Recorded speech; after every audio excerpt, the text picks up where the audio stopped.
कानी बहू।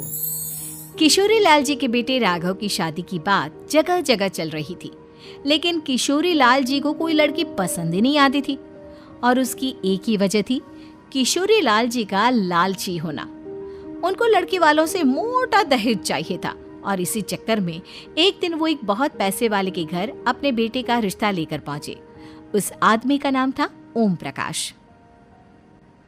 देखिए किशोरी लाल जी, मेरी एक ही बेटी है और मेरी सारी संपत्ति जायदाद सब कुछ मेरी बेटी नैना का ही है। पापा, नाम से लगता है बहुत खूबसूरत होगी। कितना अच्छा नाम है ना, नैना। ओ वैसे बात तो सही है आपकी। अब इतना पैसा है, जमीन जायदाद है, इकलौती बेटी, आप भी क्या करेंगे? सब कुछ उसे ही देंगे ना। बिल्कुल ठीक पहचाना आपने। बस बेटी की शादी और सारी जायदाद उसके नाम। पापा, बिना दे के हाँ कर दीजिए ना। इतना अच्छा रिश्ता फिर कहाँ मिलेगा? माला माल हो जाएंगे हम। मैं अपनी बेटी को बुलाता हूँ। अरे नहीं नहीं नहीं नहीं, आपकी बेटी का नाम नैना है, सुनकर ही लगता है बहुत सुंदर होगी। रहने दीजिए अंकल, मैं तो आपकी बेटी के नाम से ही इतना खुश हो गया हूँ कि उसे बिना देखे शादी करने को तैयार हूँ। अब तो मैं उसका चेहरा सीधे शादी के बाद ही देखूंगा।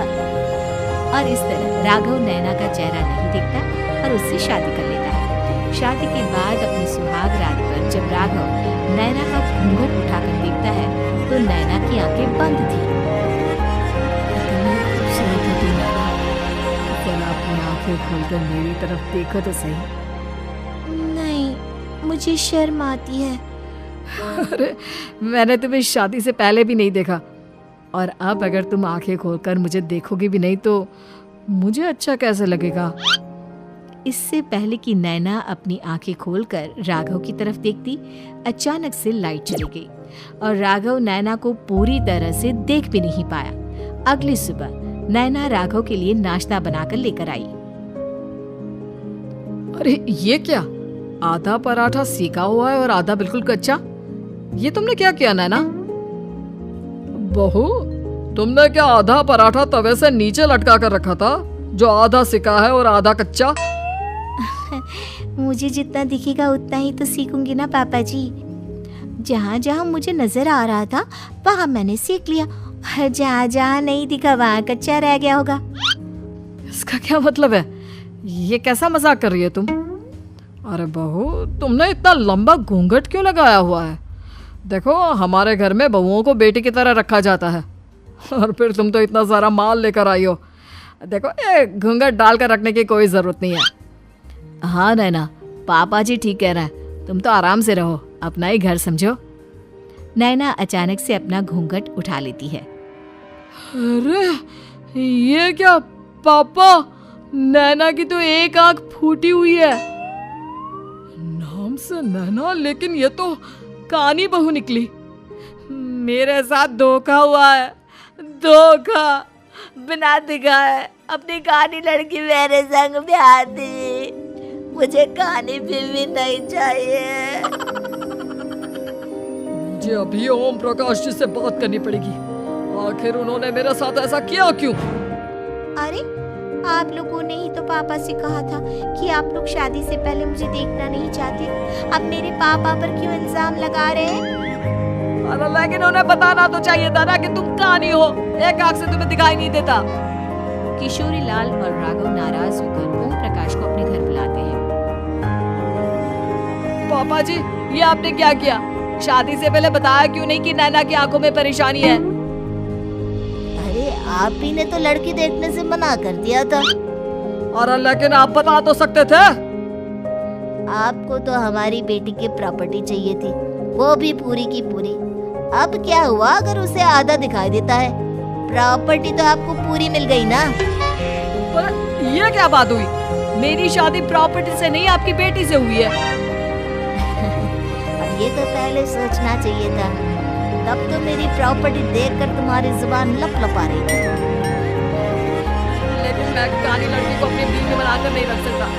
पापा, कुछ करिए ना आप। हाँ, करता हूँ।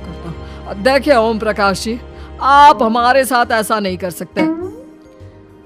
और तुम देखो, अगर तुमने मेरी बेटी से शादी तोड़ी ना, तो जो भी प्रॉपर्टी मैंने तुम्हें दी है वो तो पूरी की पूरी वापस ले ही लूंगा, और आधी प्रॉपर्टी तुम्हारी भी लूंगा। अरे मेरी आधी प्रॉपर्टी भला क्यों लेंगे आप? इसलिए क्योंकि मेरी बेटी को आधा नजर आता है और उसकी नजर अभी तक तुम्हारी आधी जायदाद पर ही पड़ी है। अब तुम उसे घर से निकालोगे तो कुछ तो लेकर जाएगी ना। और अगर हम आपकी बेटी को अपने घर की बहू बनाकर रखे तो? तो तुम्हारी पूरी प्रॉपर्टी तुम्हारी ही रहेगी, और जो मैंने तुम्हें दिया है ना उसमें से बस मैं आधा लेकर जाऊंगा। अरे लेकिन अब आप अपनी दी हुई प्रॉपर्टी में से आधी वापस क्यों लेकर जाएंगे? अगर मैं आपकी बेटी को अपनी पत्नी बनाकर रखने को तैयार हूँ तो? इसलिए ताकि भविष्य में अगर तुम मेरी बेटी को धोखा दो तो उसके पास कुछ तो रहे जो पति का हो। वैसे मेरे पास तो बहुत कुछ है, लेकिन अपने पति की कोई निशानी तो उसके पास होनी चाहिए ना। अब अगर तुमने मेरी बेटी को कानी कहा तो तुम्हें प्रॉपर्टी भी कानी ही मिलेगी, पूरी नहीं। जमाए राजा। किशोरी लाल और राघव समझ चुके थे कि वो बुरी तरह फंस चुके हैं और अब उनके पास वहां से निकलने का कोई चारा नहीं है। अब समझ में आया ना, लालच बुरी बला होती है। एक तो तुम्हें प्रॉपर्टी मिली, ऊपर से बीवी मिली, उसमें तुम्हें नखरे भी दिखाने हैं। आए बड़े, चुपचाप बैठो दोनों। कुछ दिनों के बाद नैना राघव की कार लेकर बाजार घूमने निकलती है और जब कार लेकर वापस आती है, ये क्या? एक तरफ से मेरी गाड़ी पूरी खराब हो चुकी है। लगता है तुमने मेरी गाड़ी को किसी दूसरी गाड़ी के साथ एक्सीडेंट किया है। अरे अरे कितना बड़ा नुकसान कर दिया तुमने बहू। क्या है ना पापा जी, मुझे एक आंख से दिखाई नहीं दे रहा था, सामने से गाड़ी आ रही थी। मुझे तो सिर्फ आधा ही दिखाई दिया और वो गाड़ी मेरी कार से रगड़ते हुए निकल गई। अब मैं क्या करूं बताओ? आप इसे ठीक कराने के पैसे कौन देगा? तुम्हारे पापा। तुमने मुझसे इस तरह से बात की? अभी रुको। नैना राघव की शिकायत ओम प्रकाश को कर देती है। देखो राघव, अब जो मेरी आधी प्रॉपर्टी तुम्हारे पास थी ना, उसमें से आधी और मैं लेकर जाऊंगा, क्योंकि तुमने मेरी बेटी को डांटा। अरे नहीं नहीं पापा जी, गलती हो गई, माफ कर दो। गलती की तो कोई गुंजाइश ही नहीं। अगली बार मेरी बेटी को डांटा तो बची हुई आधी में से आधी और ले जाऊंगा। लालच के चक्कर में हम दोनों ने बहुत बड़ी गलती कर दी बेटा। एक तो तुम्हें कानी बहू मिली और ऊपर से जो माल मिला वो भी काला। इस तरह राघव की हर एक गलती पर ओम प्रकाश उसकी प्रॉपर्टी का आधा आधा हिस्सा लेकर अपना सारा माल वापस ले गया और राघव को कानी बीवी से काम चलाना पड़ा। भाई लालच वाकई में बुरी बला है।